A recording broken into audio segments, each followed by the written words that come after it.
Hello surprisingly calm Canadians, and welcome to the Canada Show. This is a brand new YouTube series with a budget that's nearly identical to mental health care funding. The show is going to cover things that many Canadians are already thinking but are, well, we'll go with too polite to do anything about. This message obviously does not address the special oyster that collectively constitutes the people of Quebec, as they stand up for everything, and well, I specifically said Canadians. Today's topic is snake oil salesmen and the economy. In particular, the one that goes by Stephen Harper. Now, some of you may feel that statement is uncalled for, but then again, we've had 9 political scandals in Canada since he came to power, 8 of which within his own party. To put that another way, that's as many political scandals as occurred during Canada's entire history before Stephen Harper, or more than half if you consider toddlers looking to come to Canada washing up dead on a beach instead politically problematic. This all started a little while ago when Unifor released this report stating that Harper was the worst prime minister economically since at least World War II.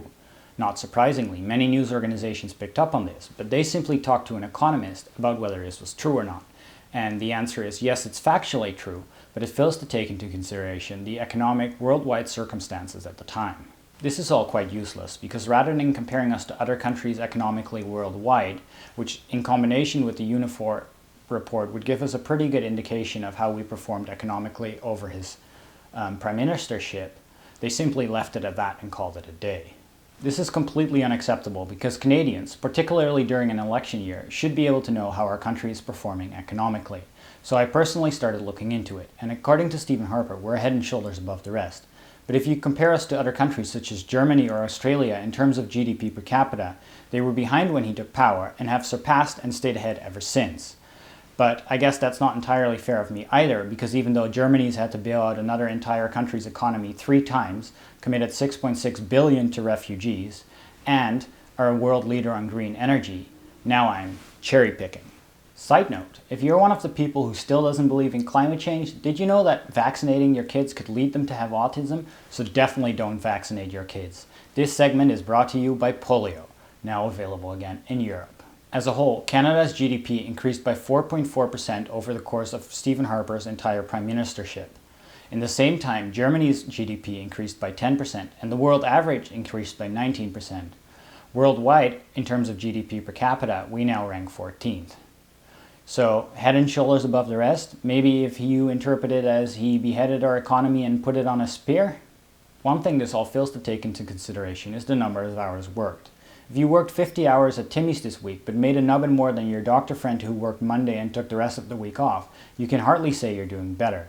Now, if you compare Canada to other developed countries in terms of GDP per hour worked, we don't even rank in the top 15. And if you compare our growth rates in 2015 to other developed countries, we rank 25th. Now, according to Stephen Harper, this isn't fair either, as we have to look to the future. But maybe he's talking about a future without him, because current 2016 economic projections see us moving up in this list, maybe a measly 3 spots.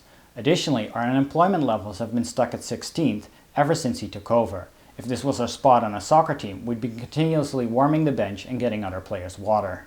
And if all of that wasn't bad enough, at least in part because of a heavy focus on oil, our dollar has been very expensive, which means that our other industries, such as manufacturing, have been less competitive internationally and subsequently shrank. Hold on as I transfer all our eggs into one basket. Ultimately, while we aren't doing the worst economically, compared to countries such as Spain, Greece, or Portugal, we aren't doing very well compared to many other countries, particularly non-Eurozone countries.